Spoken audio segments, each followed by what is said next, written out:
Realm presents Ninth Step Murders, Episode 5. Charles Beaufort Yardley III, known as Trey to classmates of one era and Chaz to those of another, champion coxswain, connoisseur of tea and tobacco and competent in 5,000 kanji, now chief liaison between the government of Japan and the American administration of Eastern Tokyo, was at his leisure. It didn't happen often, but Charles felt he had earned it when it did.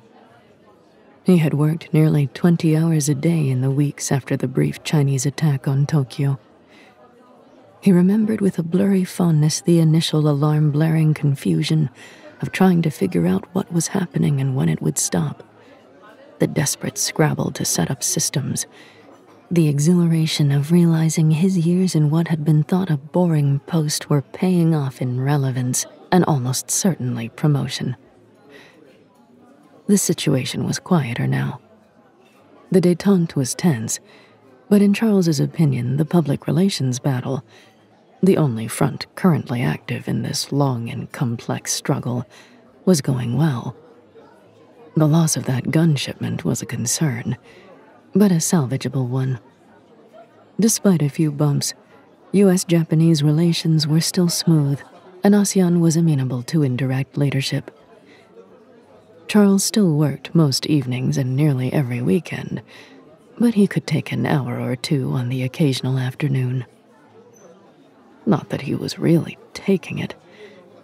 Charles did some of his best, or at least most creative thinking outside of the sterile, glossy fortress that was the American embassy. In there, the air itself had gone through 3 different types of filters. Besides, he had certainly earned the right to enjoy some of the more refined pleasures of this city he was working so hard to protect. Like this little place, hidden on the 2nd floor of an unassuming building in Shinbashi, unknown to tourists and uninitiated locals. Charles had never seen it empty nor crowded, and at this point the staff knew him well enough to point him to the most isolated booth. Charles ordered his usual vintage, coffee beans harvested in Costa Rica in 1958 and ground seconds before their aromas were infused into 98-degree water. He sipped it, thinking about the current configuration of the diet and what change would be most advantageous to his, which was to say, American interests. Coffee finished, plans and contingency plans tentatively laid in his unquiet brain. Charles took his engraved brass artisanal vapor from his pocket and popped in a fresh cartridge, naturally flavored with Earl Grey and cardamom. He ignited it, raised it to his lips, and inhaled, expecting the gentle fragrance and slight buzz that would cap a pleasantly productive afternoon. Instead, he got a mouthful of poison. Charles doubled over uncontrollably, banging his zygomatic bone on the table in front of him as the soft tissues of his mouth burned and began to bleed.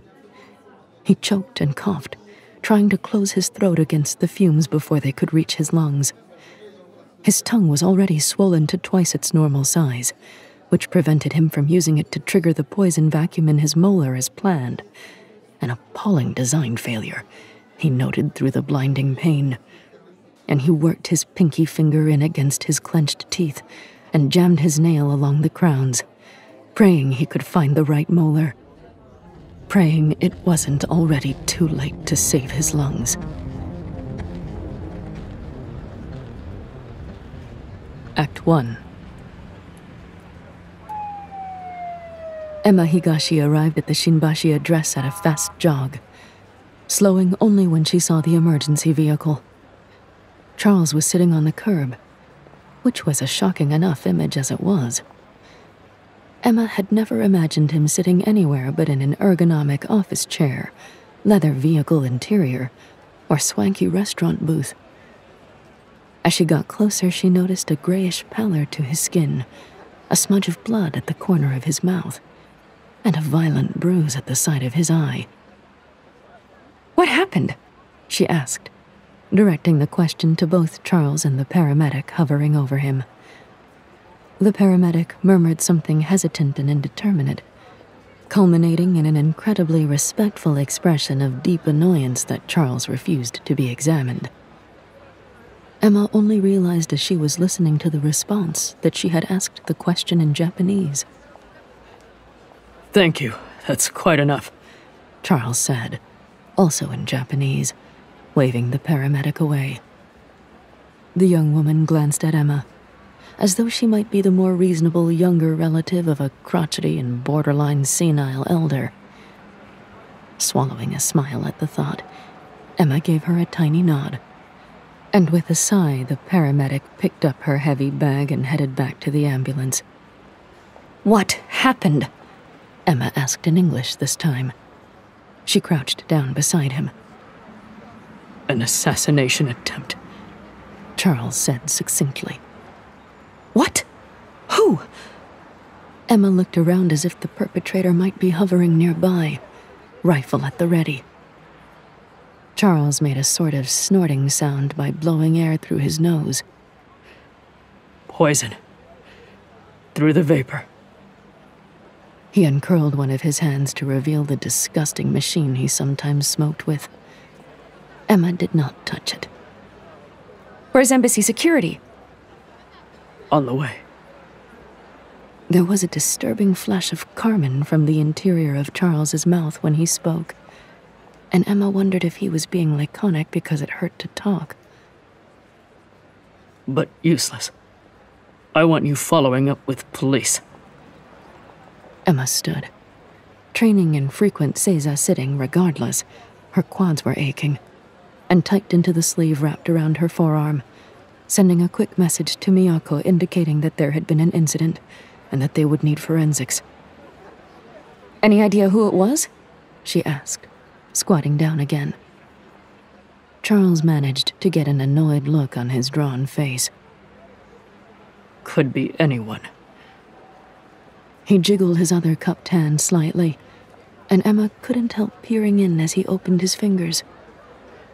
"Is that a tooth?" Emma couldn't keep the distaste out of her voice. It did not look like it had been a competent extraction. "Evidence," Charles said. "Sucked up poison. Saved life." He swallowed with obvious pain. "Probably saved life. Got to get lungs checked." He held out his hand, and Emma fumbled in her pack until she found a couple of evidence bags. Charles swallowed again, with difficulty, and struggled before giving in to a hacking cough. "Careful." "Careful?" Emma asked, incredulous. "Do you think the assassins are coming after me next?" Charles shook his head. "Careful with investigation. Someone dirty in police force." Emma felt her hands slow as she sealed up the vapor, and, with a shudder, the toxic tooth in the evidence bags. Amazing how quickly she had grown the urge to defend a squad of cops she didn't know 3 months ago. "Dirty how?" she asked, hearing her voice too level, too carefully disinterested. "Kickbacks." Charles grimaced in a way that could have meant disagreement or just pain. "Conflicting loyalties," he wheezed, and bent over in another paroxysm of coughing. "Can you walk?" Emma asked, putting the disturbing thought of corruption aside for the moment. "You should get to the hospital." Still panting, Charles levered himself to his feet. "Military clinic. Security will take me." "But the scene. We should wait for the forensics." "Leave it. No fuss." Emma was about to argue. Attempted assassination didn't give Charles license to be even more of an above-the-rules idiot than usual. When she heard the gunshot, Emma's eyes met Charles's in an unusual moment of perfectly transparent understanding, and then she was running in the direction of the sound, pulling her own weapon from its holster and thinking with some resentment that she was justified, after all, in continuing to carry it, no matter what Miyako and Nishimura said. She hesitated at the corner. There had been no more shots, no screams, no raised voices. And then her mind caught the oddly petrified stance of the pedestrians half a block down on the right, and she tore off in that direction. The man, maybe in his 30s, slender, shoulder-length hair pulled back, was holding the gun as if he hadn't moved since he'd shot the woman sprawled in front of him. Only when Emma yelled, "Freeze!" and then stopped abruptly, unsure how to identify herself, did he raise his shaking arms above his head. Don't shoot, he gasped out in Japanese. The gun fell from his hand, hitting the ground with an unnerving clatter. Don't shoot! He looked around, sweaty and staring. I want asylum. Please. I'm asking for asylum. Miyako was ready to be annoyed when she got a second message from Emma within 15 minutes on her day off. The first one had been unorthodox enough, asking for forensics without explaining the situation. But Miyako could guess there was something political there. Or at least something the US wanted to keep secret, which was another definition of political. She could understand that Emma didn't feel comfortable calling in an investigative team herself yet. And of course, Emma had no way of knowing that it wasn't exactly convenient for Miyako to do it from where she was at that moment, which happened to be in the Chinese zone. She had decided it could wait, and gone back to her more pressing concerns. The second beep was harder to forgive. Miyako opened the message, fully expecting it to be a demand for more speed, or something else cryptic and in all probability only marginally relevant to what the police department was supposed to do. She read the second message twice, then 3 times. Miyako wasn't sure she had been wrong about her expectations, but it used the magic word, so she was going to have to go in. A defector? Nishimura asked when he picked her up in Kojimachi in the ASEAN zone. Miyako had decided that crossing back from the Chinese zone before meeting her boss was the better part of valor, and had set their rendezvous as close, but not too close, to the drone border checkpoint most convenient to her. Is she sure? He sounded as grumpy as Miyako felt. She had needed to hurry to make it seem like she was closer than she was, which didn't improve her mood. And she defended Emma reflexively. She didn't say what she thought of it, but once he asked for asylum, I imagine she felt it would be best to bring us into it. Nishimura made a noise that might have been a grunt of acknowledgement or an indecipherable grumble, probably about the Americans being willing to run things when they felt like it. Besides, Miyako had to add, there's murder too. Nishimura hit the steering wheel of the modular car. Murder? Or escape, isn't it? Or self-defense? Or an act of war? There was no answer to that yet, so Miyako stayed silent. The section of street where the shooting had taken place was cordoned off. Miyako followed behind Nishimura as he flashed his badge and slipped under the tape. The first thing she saw was Sato talking to Emma. They should have waited for us, she thought, but immediately tamped down her resentment. She was just feeling guilty because it had taken her so long to get there.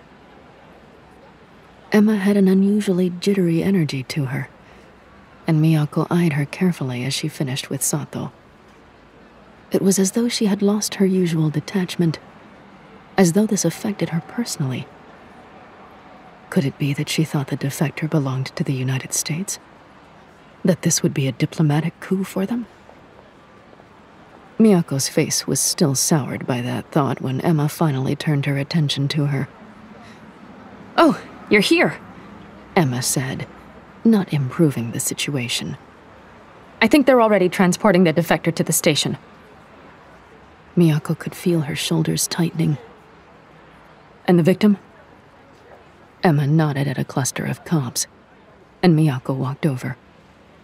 They had put a sheet over the dead woman, but they were still photographing the spatter and setting up angle lasers. As Miyako watched, one of the techs finally lifted the gun from the ground to bag it. Koreda-san. It was Nishimura. I've got to get back to the station to see about this defector. Will you follow with Higashi-san? It was less a question than an order. Nishimura had only snapped together 2 modules for the car he picked her up in, so there wasn't room for Emma to go with them. Maybe he was annoyed he'd had to pick up Miyako in the first place, or maybe he wanted her to stick close to Emma for a while. Might as well make the best of it. Miyako walked around the scene, trying to get a sense for what had happened. But other than the body and the blood, it was a normal street in a post-disaster, post-conflict, geopolitically divided city. There was little out of place. She did note the locations of 2 closed-circuit cameras that might have caught the shooting, and sent a quick request for the files from her sleeve. Even if this defector was above board, they were going to need to figure out what had happened. Scanning the small crowd of onlookers for potential witnesses, Miyako saw that very American man Emma worked for, Charles. Seeing him brought a quick flash of shame as she remembered how she had assumed that Emma was his secretary. She pushed it away, wondering what he was doing here. Oh, of course. The defector. It was a big deal. He probably wanted to stake his claim. He didn't look well, though. Kind of grayish, as if he'd had a terrible shock. Or maybe he was sick. He was standing off to the side, but his eyes were narrowed in focus on the crime scene, as if he were deciphering it.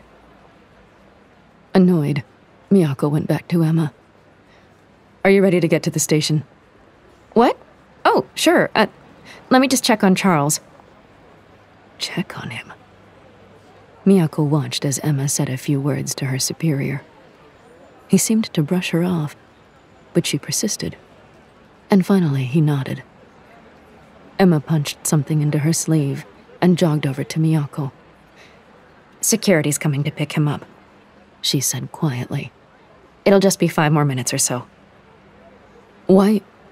Miyako started, but Emma was already heading back to Charles's side. Miyako frowned. Obviously, something was going on, but it was annoying.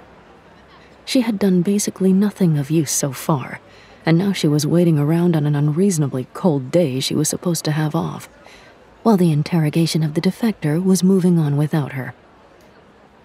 Miyako took some comfort that Emma was also underdressed for the chill. At least she could find out about the murder. Miyako walked over to the techs, who were starting to pack up. So what's the rundown? She asked the group in general. Sato was gone, probably already in the lab. A younger tech, Takeda or something, answered instead. He shot the woman at very close range and from an odd angle, aiming upward and from close into her chest, consistent with his story that he was wresting the gun from her. Spatter here. He raised his hands before he dropped the gun. Witnesses? Miyako asked, her eyes tracing the surroundings. It had been 40 minutes since Emma had called her. Any bystanders had moved on, hopefully after leaving their details with the beat cop who had arrived first. But there were a number of small shops on this street. When Takeda shrugged, Miyako wandered over to one of them, a 100-yen store with an array of cheap plastic goods set out in neat rows in the area in front of the door. The shopkeeper was standing in the entrance, arms folded over his barreled chest.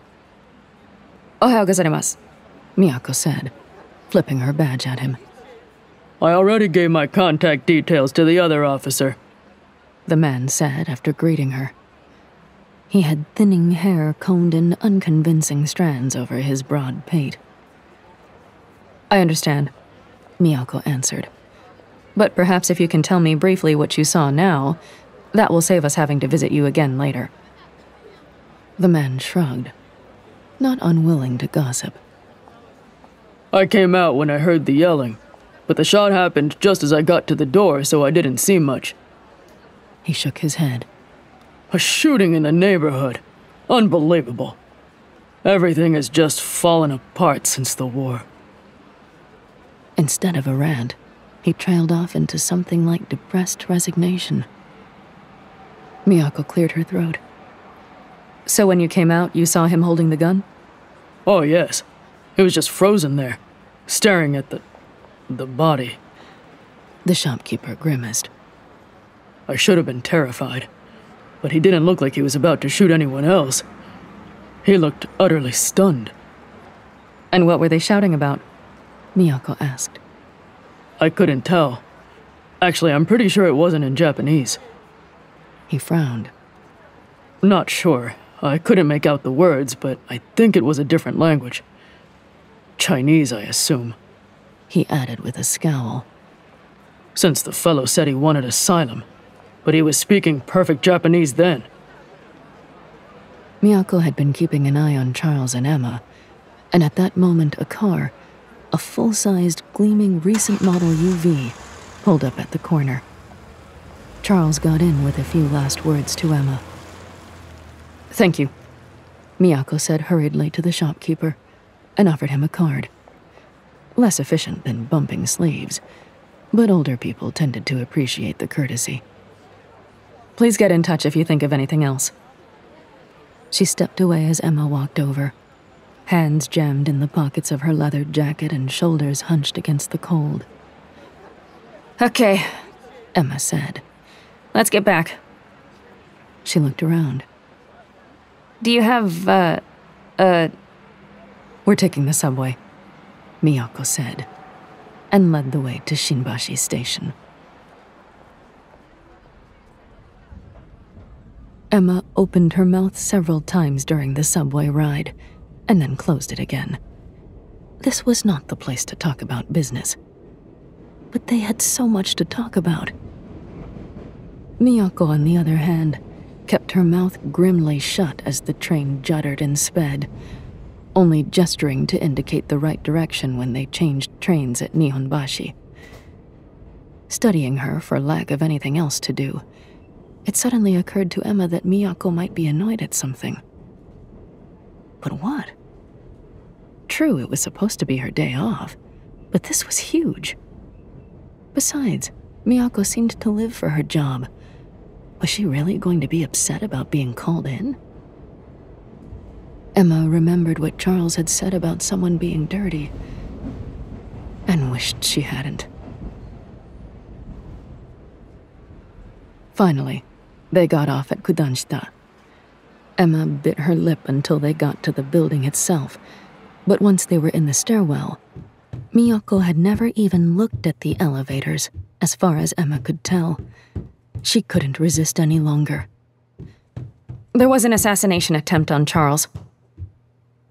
It sounded kind of blunt once she heard it echoing in the stairwell, but Emma couldn't figure out any way to build up to it. Miyako had stopped 2 steps ahead of her. What?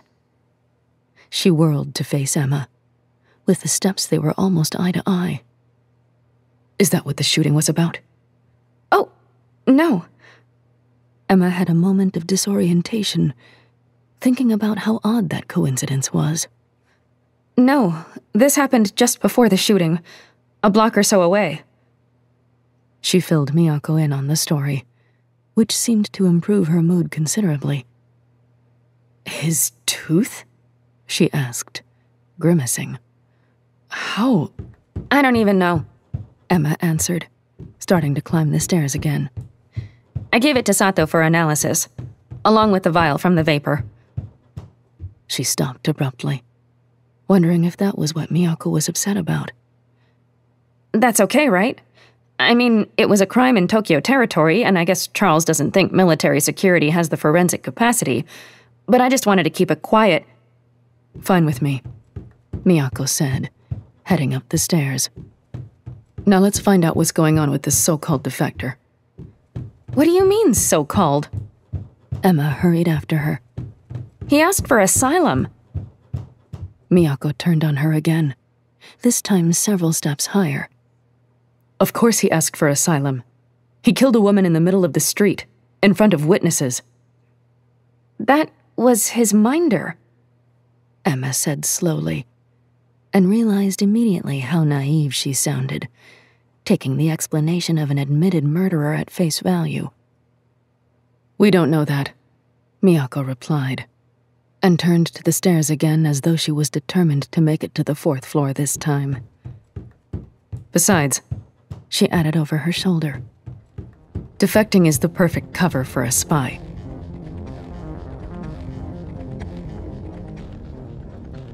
Act 2. Checking the locator board as soon as she had tapped herself in, Miyako saw that Nishimura was in interrogation room 5. He wasn't taking the defector at his word either.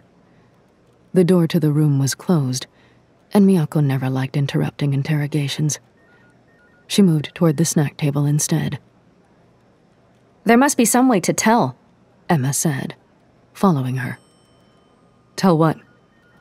Miyako grabbed a couple of hard candies and unwrapped one, keeping the door in sight. Whether he's a defector or a spy. Miyako refocused on the American. How? To her satisfaction, Emma had to think about it. Well, surely going through his online history will give you some clue. I mean, it's not like he would be planning to defect from back before the war. So there should be social media putting him on one side of the conflict or the other. It's not exactly easy for us to check online histories from China. Miyako pointed out around her candy. Most of it's blocked, and we don't have the processing power right now to deal with that.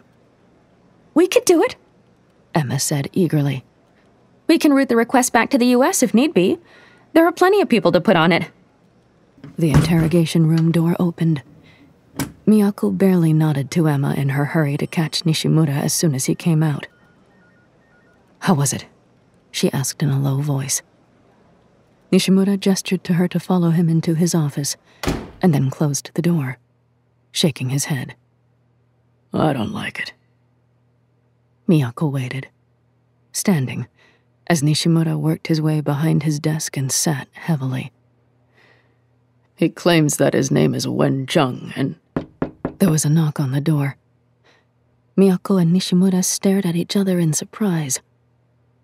Nobody knocked when that door was closed. If someone had an urgent message for the superintendent, they would send it by Temail. The door opened before Nishimura answered, and Emma poked her head in. Excuse me, she said. When she attempted formal language, it always came across as almost laughably stilted.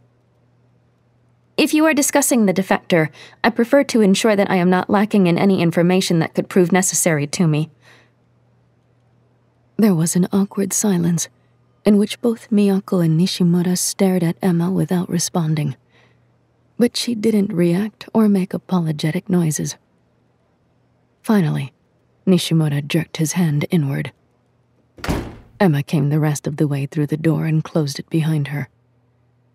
Miyako could feel her cheeks burning, although she couldn't disentangle her embarrassment that she had not invited Emma in from her embarrassment that Emma had invited herself. Nishimura cleared his throat and went back to what he had been saying, although he looked only at Miyako. He claims that his name is Wen Cheng, and that he is a designer who studied and worked here years ago, then moved back to his home in China. Nishimura checked his notes on his sleeve. Tianjin.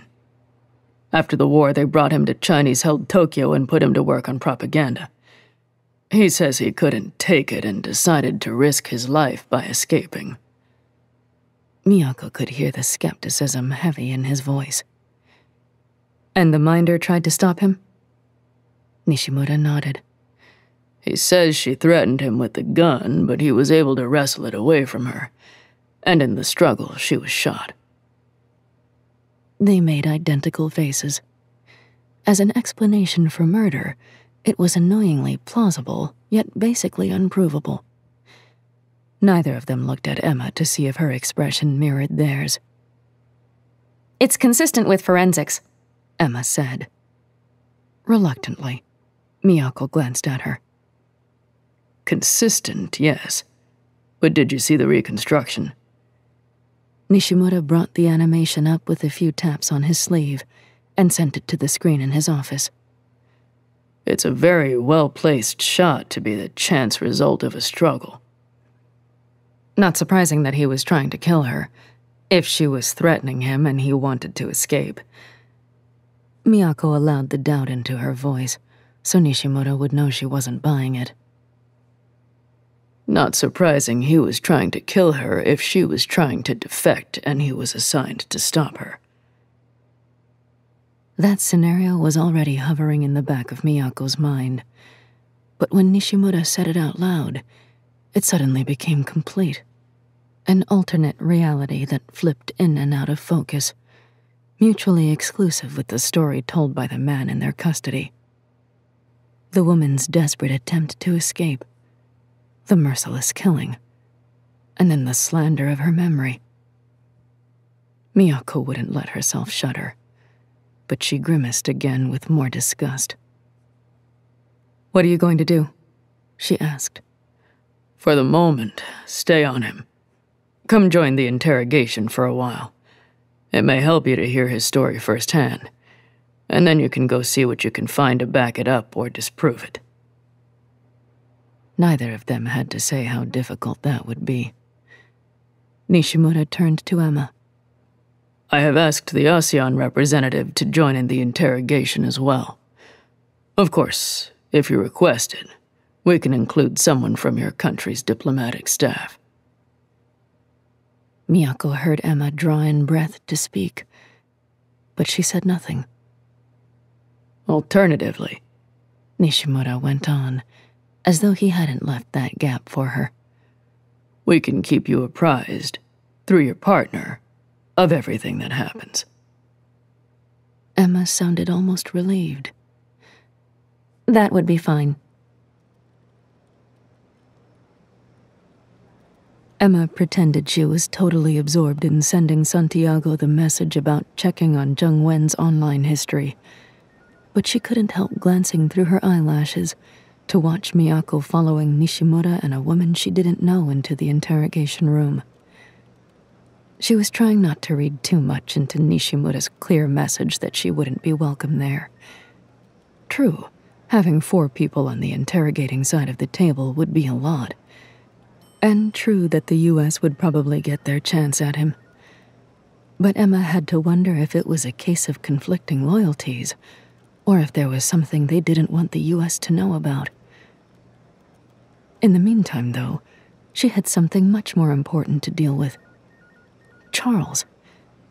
The memory of his pallid face with the livid bruise came back to her, and Emma felt a surge of dedication. Charles might be unpleasant and self-important, but that didn't mean someone could try to kill him on her watch. Also, it was flattering that he had asked her to investigate. Thinking like an investigator, Emma first called Sato. Hopefully the corruption wasn't in the forensics office, because Emma hadn't a clue how to solve cases without them. Have you had a chance to look at the items I gave you? She asked. "Oh, yes." Phlegmatic as always, Sato was wearing a white lab coat, although he seemed to be seated in an office rather than a lab. "The vapor capsule appears to have been doctored. I identified a small imperfection on its surface and found a dab of sealant over an aperture, the size of a large bore needle, where the original mixture was presumably removed and the poison inserted." Presumably after he purchased it, Emma said. "Or after someone else purchased it," Sato responded. "The doctoring would take some time, and some equipment. This is not a toxin you would want to handle without some protective gear. It is more likely that the perpetrator bought the same type of capsule that your boss uses and then switched the doctored capsule with one of his." That does make more sense, Emma admitted. It also, she noted, implied someone who knew his habits fairly well, And the tooth? The tooth is a fascinating device that I suspect we are not supposed to know about. Sato answered. It does not tell us much about the attempt except for the type of poison, but since there were traces left in the capsule, it was of limited usefulness. Thank you, Emma said, and closed the call. She wondered if Charles remembered when he had bought the most recent set of capsules. On the other hand, he probably didn't carry around that many at a time. And how long would someone be willing to wait for him to pick the right one? No. The most likely thing was that the capsule had been switched since he had started carrying it around with him, perhaps over the past day or two. She found a photo of Charles on the embassy website, queued up facial recognition, and went to work.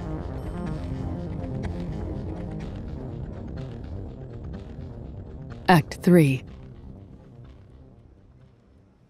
Miyako emerged from the interrogation room 2 hours later, exhausted and no clearer on whether Jung Wen was a defector or a spy.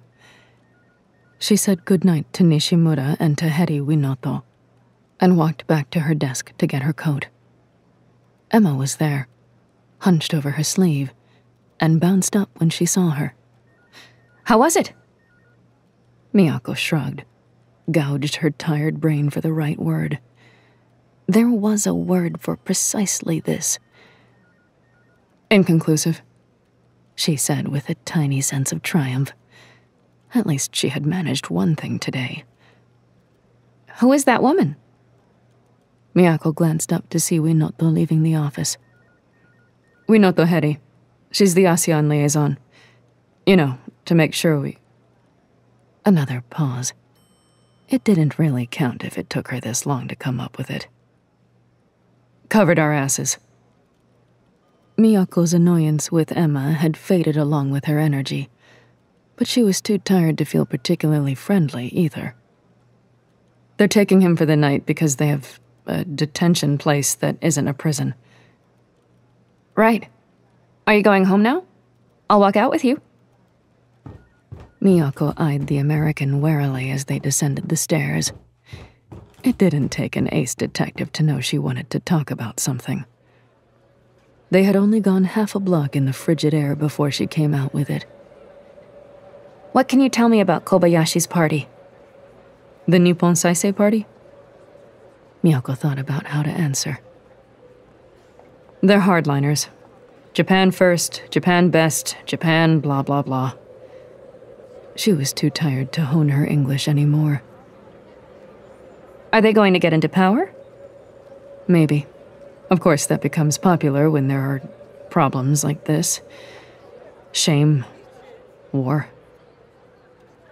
Emma was silent for a moment before she went on. And what will they do if they get into power? Miyako was too tired to think of these depressing things. More shame and more war, probably. She frowned as the oddness of the conversation penetrated her exhaustion. Why? Emma shrugged, and Miyako thought she wasn't going to answer. Charles met with them yesterday. Do you think it has something to do with the assassination attempt? Miyako tried to think it through. Doesn't seem unusual that the U.S. chief liaison would meet with a political party. I guess not. They came to the turn, and as Emma looked toward her neighborhood, the lights winked out. Another blackout, Emma said. She shivered. Ever since that last case, they give me the creeps. Maybe it won't last, Miyako said, and they stared at the dark wedge of city for a few seconds longer. Emma sighed. Another night by slave light. She started down the street. Miyako pressed her lips together, resisted, then gave in. Why don't you come stay with me? Oh, no, Emma said. It's fine. I didn't mean, it's just because of that case. But it's not a big deal. I'll be fine. The bad mood that had been freezing Miyako all day finally melted. No, come on, she said. It'll be fun.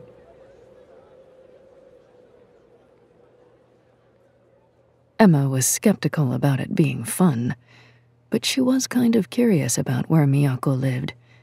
And she really did hate blackouts, the sense of the dark apartment around her small radius of light.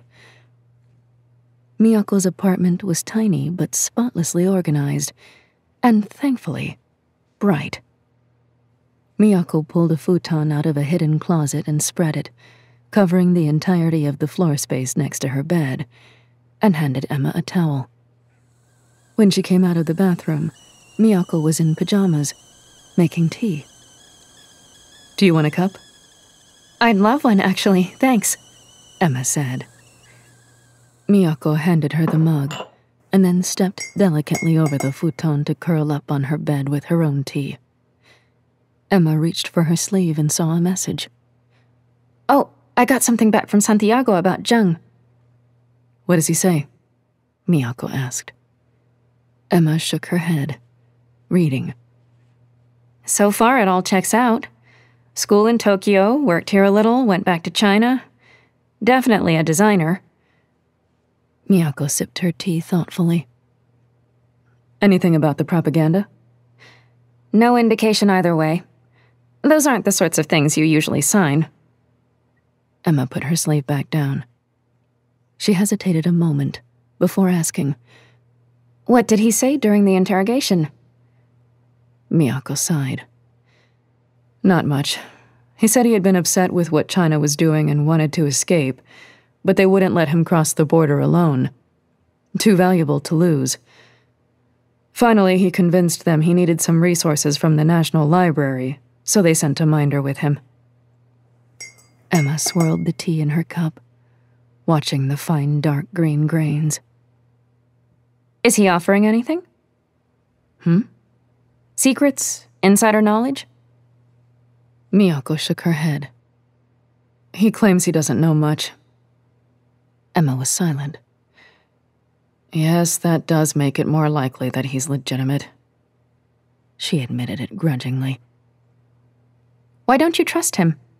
Emma asked. Miyako hadn't been sure until that moment, but as soon as Emma asked, she felt the bitterness welling up inside her. Why should we? Why should a Chinese person leave the Chinese zone to come here? She waved her hand around at something bigger than her sparse apartment. Blackouts, potholes, a crumbling economy. He had a privileged position working for them, and he leaves that for a poorer country that isn't even his own? Emma put her cup down and stretched out on her back. Maybe he's a romantic. Miyako snorted. A romantic who shot a woman in the street? If he had to escape. But Emma trailed off, not liking where her argument was going. The silence that followed was broken by a melodic beeping. A small disc sitting on a low table sprang to life, generating a doll-sized hologram of what appeared to be a cat dressed as a J-pop star.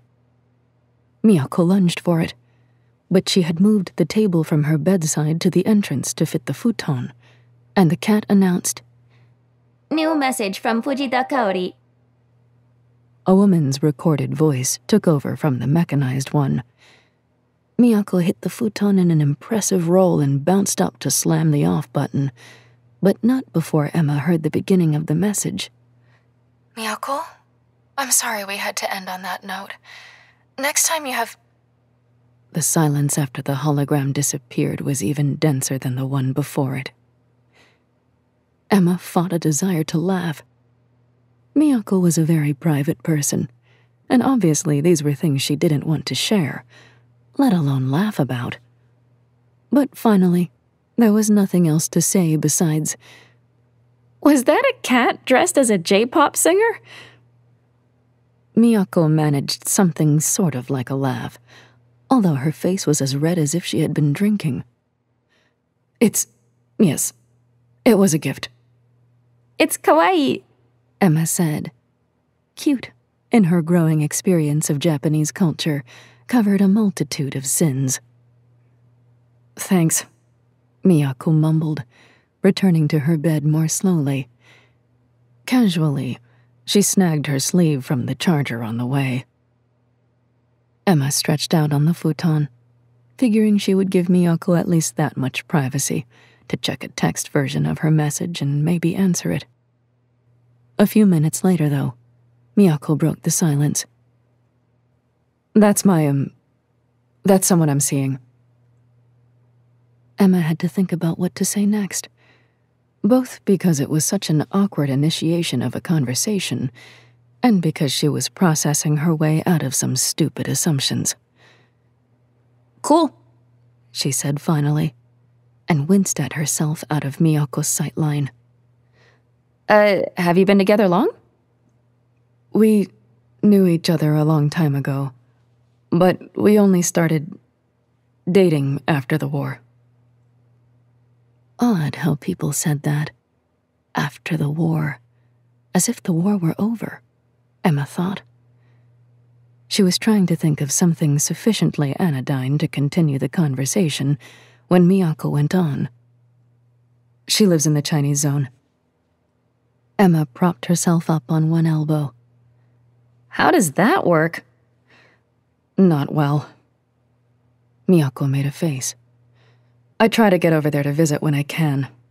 Or she comes here. But with the checkpoints, it's difficult. Maybe it's for the best, with things as they are. Emma decided to ignore that last part. Could she move? She has commitments. Miyako shook her head.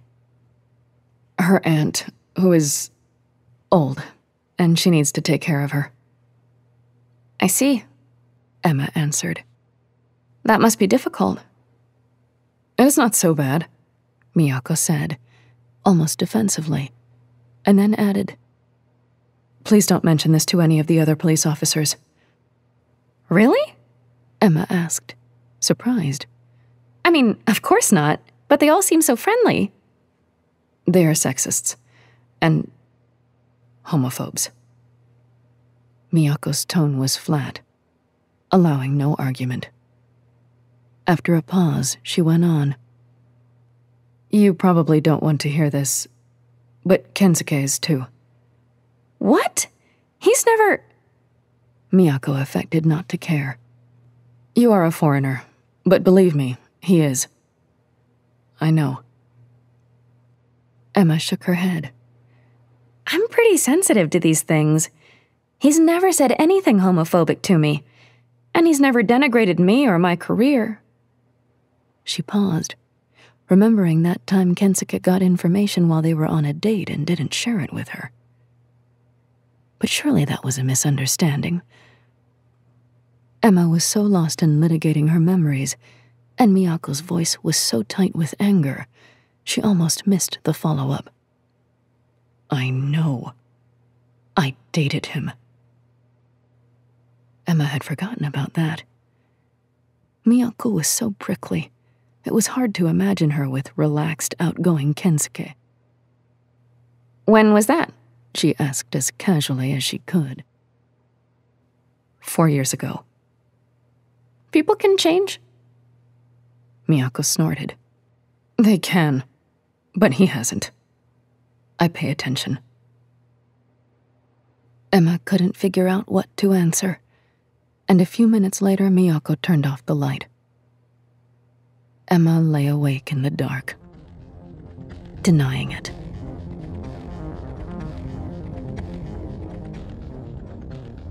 Act 4. Miyako woke up the next morning with a sour taste in her mouth. She moved to turn the news on, but then she remembered that Emma was on the futon on the floor and had to route the sound to her earbud instead. Ugh. She shouldn't have confided in her last night. Shouldn't have told her about Kaori. Shouldn't have tried to warn her about Kensuke. She wasn't going to listen. She picked her way around Emma's sleeping form to the bathroom, then got dressed quickly in the living room and watched the news on low volume there. 20 minutes or so later, Emma appeared, dressed in her clothes from the night before. Miyako opened her mouth to offer her something to wear, but it would be silly. Nothing Miyako owned was going to fit the tall American. She didn't have any breakfast to offer her either. "Sorry," Miyako said helplessly. "I usually buy my breakfast from a convenience store along the way." "Oh, it's okay," Emma said. "I'm going to swing by my place to change. But thanks so much for letting me stay. I really appreciate it." Before Miyako could move, she bent over in a swift hug, and then with a cheery wave she was out the door. Ugh, Americans. Miyako marched to work in a foul mood, not improved by the fact that the convenience store was out of her favorite onigiri. She was early enough to get a cup of tea and deal with her messages. Then Nishimura nodded her into the interrogation room. Jungwen looked relaxed, as though he had had a good night's sleep in the ASEAN custody. He had left his hair loose this morning, and though he was wearing the same clothes, they didn't look wrinkled or stained. Special treatment for the brave defector? Miyako wondered, glancing at Hedy. Jung's Japanese was excellent, the accent almost indistinguishable except around sibilants and certain vowels. He answered all their questions patiently and pleasantly, although they were mostly retreading old ground. Yes, they had been going to the National Diet Library. No, he hadn't meant to shoot his minder. He was pretty sure it hadn't even been his finger on the trigger, but in the struggle he couldn't be positive. Yes, his intention had always been to defect, although if he could have managed it without killing her, he would have. "What was her name?" Nishimura asked. They had run her prints the night before but come up blank, which was unsurprising. Even their own fingerprint database was incomplete after the records were lost in the blackout following the earthquake, and China wasn't sharing anything. The only way Chinese prints would come up would be through Interpol. "I don't know," Jung answered, looking from Nishimura to Hedy. "It was the first time I was paired with her, and they didn't exactly introduce us. She wasn't talkative, I can tell you that." It wasn't until nearly noon that he started getting antsy. "I know you need to get through a lot of procedure for this," he said, smiling a little. "But are we getting close?" When they didn't answer, he laughed nervously. "You don't think I'm a spy or anything, right?" Nishimura and Hedy Winoto exchanged glances. "Look, I'm not," Jung said. He sat back in his hard chair, as though thinking. "Perhaps we should take a break," Nishimura suggested. Hedy nodded agreement, and the two of them filed out. Miyako was about to follow when Jung caught her sleeve. Miyako looked at her arm, thinking about slamming him into a wrist lock, but decided the situation didn't merit it, and met his eyes instead. "Listen," Jung whispered. "I can prove my credentials. I can show you I'm a good guy." He lowered his voice even more, and Miyako had to resist the impulse to lean closer to hear him. "I've been working with the resistance. The Japanese resistance. Trying to help them from the inside. If you can get someone from the resistance in here, I can prove it to them." He let go. Miyako dragged her eyes away from him and left without saying a word. Outside the interrogation room, she found Nishimura alone in his office. "He wants us to bring in someone from the resistance to prove his bona fides," she told him without preamble. Nishimura was thoughtful. "Perhaps, if it will settle the matter and get this guy out of our hair." He paused. "But can we do it without putting the resistance representative in danger?" "I don't think he needs to see them, does he?" Miyako said. "But I wouldn't even know how to find them." Nishimura hesitated. "Perhaps something can be arranged." After changing into fresh slacks and a sweater, the day was chilly and overcast again. Emma headed to Ninth Step Station to pick up the data miner's report from Charles's itinerary before the assassination attempt, consisting of cropped stills of anyone who had gotten close to him on camera. On the stairs, Emma hesitated. She wanted to stop by and see Kensuke, but she couldn't get Miyako's words from the night before out of her head. Surely she would have noticed if he were a bad guy. She compromised with a made-up work reason for seeing him, but when she got to his desk, he wasn't there. Obviously, he was out somewhere for work, but irrationally, his absence made her feel even more unsettled. Annoyed, Emma sent him a copy of the headshots from the data miners with a note asking him to check if any of them looked familiar. Then she caught the subway south to check on Charles. She found him at his desk. "Shouldn't you still be in the hospital?" Emma asked him.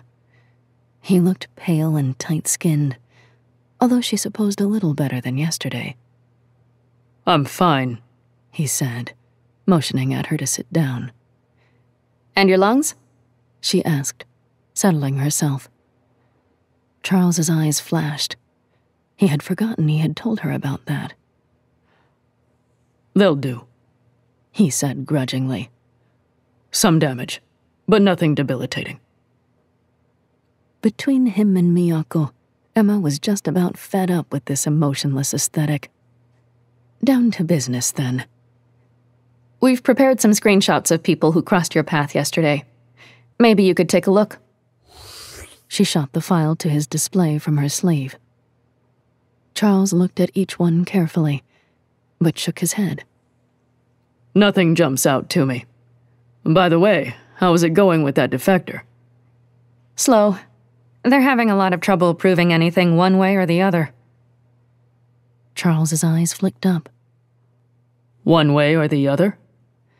"Whether he's really a defector who killed his minder, or a minder who killed his defector." Charles pondered. "Either way," he said at last. "We have to find ways to turn this incident to our advantage." "You mean like a commendation for injury in the line of service?" Emma said it dryly, intending it as a joke, but Charles's face suffused with color. "I mean pointing out China's use of propaganda and their stifling of dissent," he answered harshly. "Of course," Emma said, as straight-faced as she could manage. "We better make sure we know who's who first, then." Charles nodded slowly, his eyes going back to the lineup on his screen. "You might want to take a closer look at the gun that was used." "The gun?" Charles seemed to be having trouble swallowing, but maybe that was the residual effects of the toxins. "I believe I recognized the model. It has a security feature built in." Finally, he met her eyes. "A handprint reader. Only the person assigned to that gun can fire it." "Oh." Emma digested the implications. "That could be very helpful." Charles agreed. "And you know this how?" Anything connecting Charles to guns made Emma highly suspicious. "You know," Charles said airily, sounding almost like his old self. "I try to keep up with the times." Emma frowned at him, but he ignored her, seemingly back to whatever it was he had up on his display. She didn't want to let him know how suspicious she was, so she changed the subject. "Can you tell me any more about your suspicions about the police force?" His eyes flicked back to her irritably. "They're not suspicions. Anyone with any sense would already be suspicious of an underpaid, understaffed police force in a divided city riddled with spies and black marketeers." When he put it that way. "Can you tell me what you know, then?" Emma asked, reminding herself what Santiago had told her when she got the new job. Be sure to stock up on patience before you talk to Yardley. "Well, there's a leak from that police station, that's certain." Charles snarled, swiveling his flattened sleeve display toward her on the desk. We got this letter from the Chinese zone's governor late last night. How do they know the defector was bivouacked with ASEAN? How do they even know about the defector? And come to think about it, why was he bivouacked with ASEAN and not with us? Biting the insides of her cheeks, Emma scanned the letter. But this intel could have come from ASEAN themselves. Or one of the bystanders. Or a cop with a girlfriend on the Chinese side. Emma quashed the thought. Surely if Charles had any indication that the leak was her partner, he would have told her. Bystanders wouldn't know where the defector, alleged defector, was held last night. Charles snapped, swiveling his display back to where Emma couldn't see it. The point is, this incident is rapidly escalating. Go find out what really happened, so I can write a stiffly worded reply that isn't going to come back to bite me in the ass when more evidence emerges. Emma rose obediently. You sure you don't have any idea who wants to kill you? She asked again. Charles laughed, wheezing like a squeeze box. I am the human embodiment of the United States of America. Everyone wants to kill me. Fair enough, Emma thought. Even she wanted to kill him most of the time. The Chinese would certainly love to get rid of me. The Russians, if they could get in here, want to destabilize this whole deal. Most of the Japanese groups resent our presence and would love to make that point, from the resistance to the hard... Charles stopped suddenly. His gray complexion turned even paler. Interesting. Speaking of the hardliners, Emma said, why did you meet with Kobayashi yesterday? Charles was still distracted, his eyes fixed on his display. I met with all sorts of stakeholders, especially any as likely to come to power as Kobayashi-san's group. Emma was unreasonably irritated by his use of son. They're despicable, and they'll cause terrible problems if they get into power. Charles tutted, recovering slightly.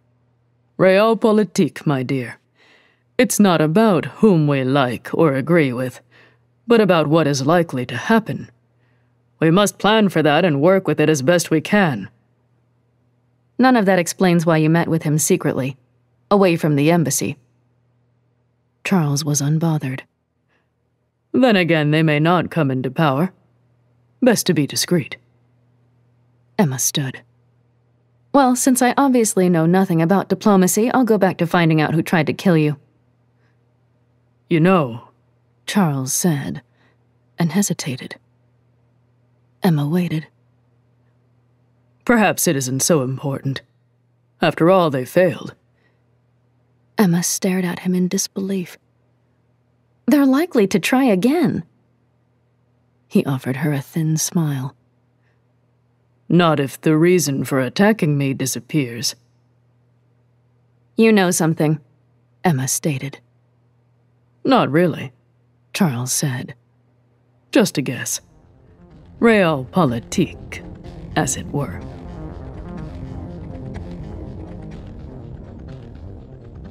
Act 5. Nishimura disappeared during lunch. He came back alone. But shortly after they re-entered the interrogation room, he got a ping on his sleeve. He nodded to Miyako, but gestured to Hetty to stay, and they slipped out of the room. Better to keep Winoto out of this, Nishimura murmured as they crossed to his office. In fact, the fewer people who are aware, the better. Miyako was still shocked that Nishimura had a way to get a resistance agent into the police station within a couple of hours. She would never have imagined him to have sympathies in that direction. Or maybe he didn't. Maybe it was just good police work to have contacts everywhere. Either way, she felt slightly ashamed that she didn't.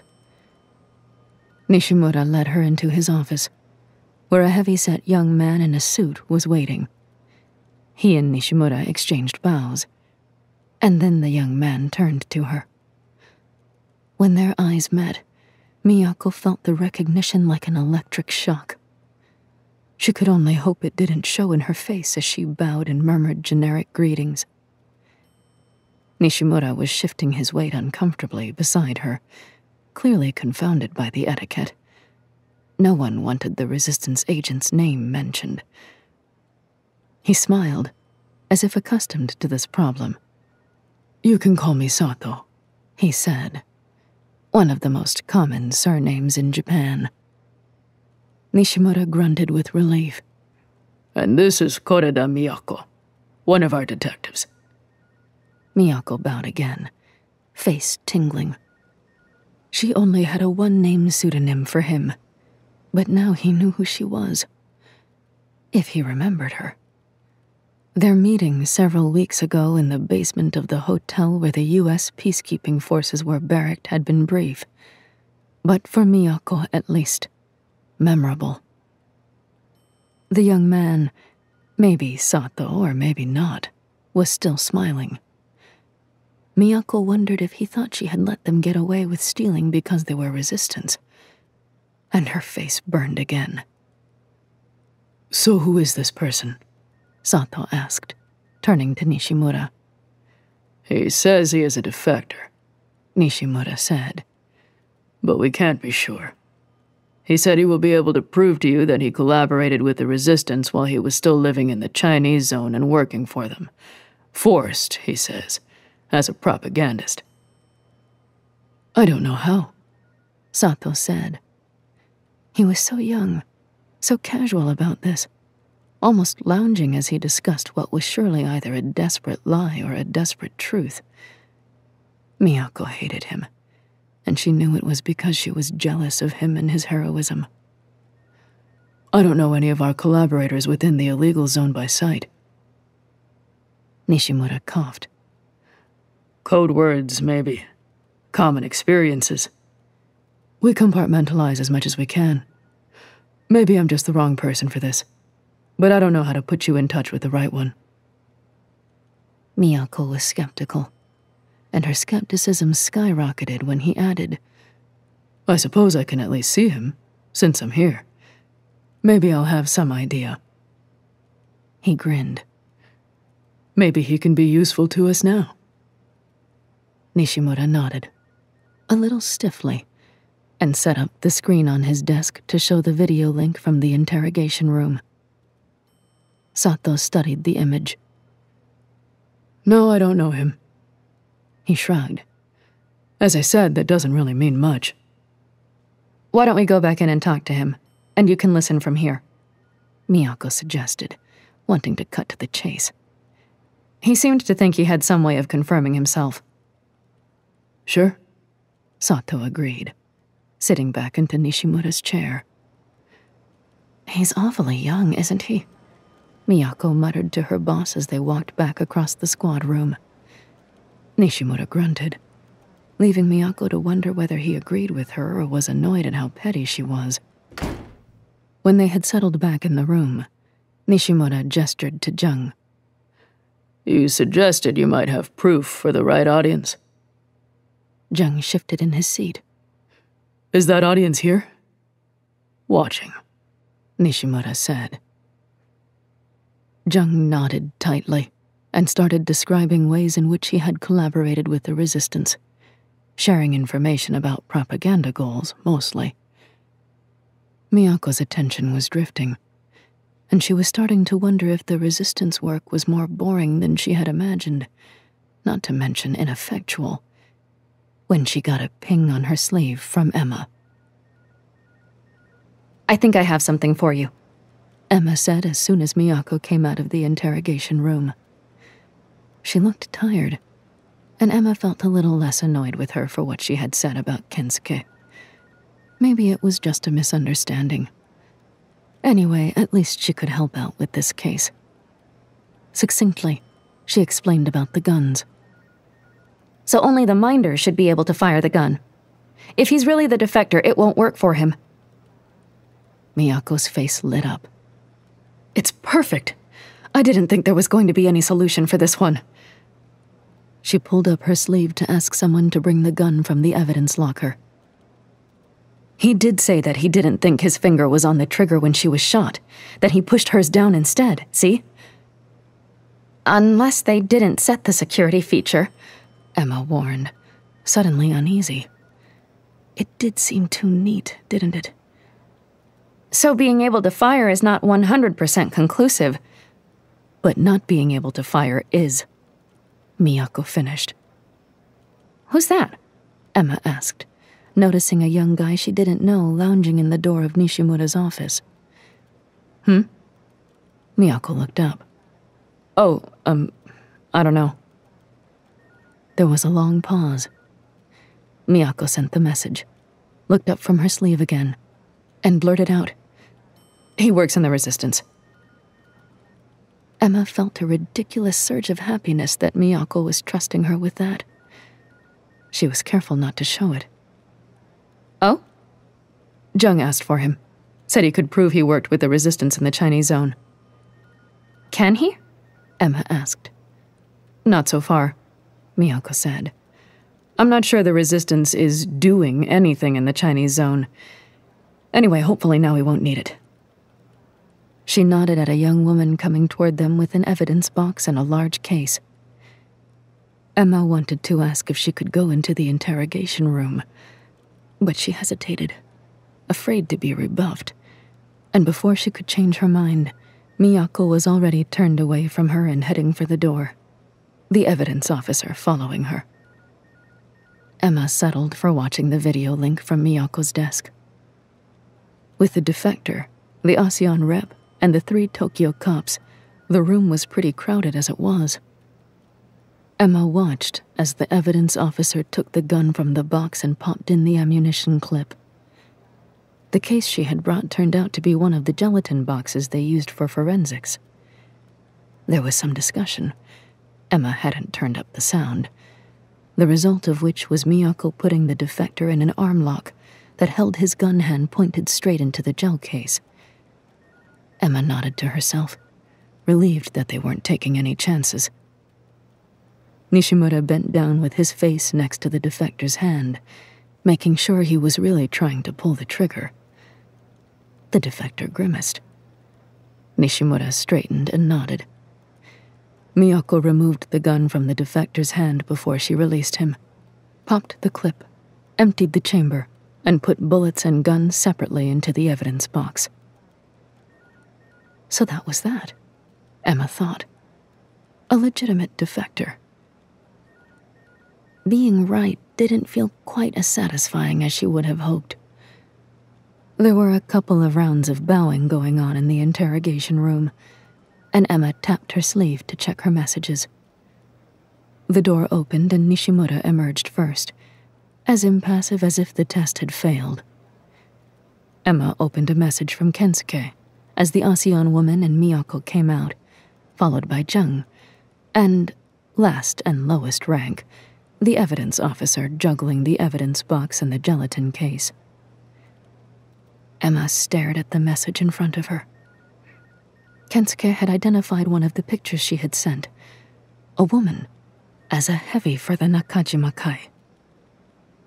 The mob? Emma raised her eyes, distracted, to see Nishimura and the ASEAN rep chatting chummily with Jung, while Miyako and the evidence officer hovered nearby. She looked at the picture again. There was something familiar about the woman's face. Jung was rubbing his hands together gleefully. Now they were all taking a picture. Emma shook her head and studied the screenshot, then looked up again, her attention distracted. Jung was still fidgeting, rubbing his palms, picking at the edges of them. She looked back at the screenshot. Then she saw it. "Wait!" she yelled, not knowing what she was going to say after that, not understanding yet what it meant or what she should do. In any case, she was too late. Jung kicked the evidence box out of the evidence officer's hands. The unlocked lid flapped open, and he grabbed the gun and the ammunition clip, slammed them together, and fired across the room. The young man in front of Nishimura's door went down. Everything was frozen like a stage set, except Miyako, who was a whirl of motion. By the time Emma could think again, Jung was sprawled on the ground with Miyako neatly folded on top of him. He was breathing hard, probably from the pain she was inflicting on his wrist. And the gun, Emma had to search to find it, under Nishimura's shoe. The squad room erupted in sudden noise again as everyone started doing something. Calling an ambulance, securing the entrances, finding handcuffs. Emma moved toward Miyako, close enough so that she could hear Jung's voice under the chaos, close enough to see the shreds of fake skin peeling from his palms. He was laughing around his panting. I almost had you fooled, he gasped. Fuck, but it took you forever to come up with the gun thing. Who do you work for? Nishimura asked, stepping closer. Jung looked up at him, still smiling. Your enemies, he said. And then he did something odd with his mouth, and a second later his eyes rolled back into his head. For the second time in 5 minutes, Emma yelled a warning. Cyanide capsule! Too late. Miyako tried to shift to a chokehold, but he was already dead. So she wasn't his minder, Emma said. Miyako shook her head. She was still kicking herself for not having at least tried to investigate the dead woman sooner. She wasn't even Chinese. Were you able to confirm whether she was the one who tried to assassinate your boss? Not confirm, but it's the most likely possibility right now. Nakajima Kai.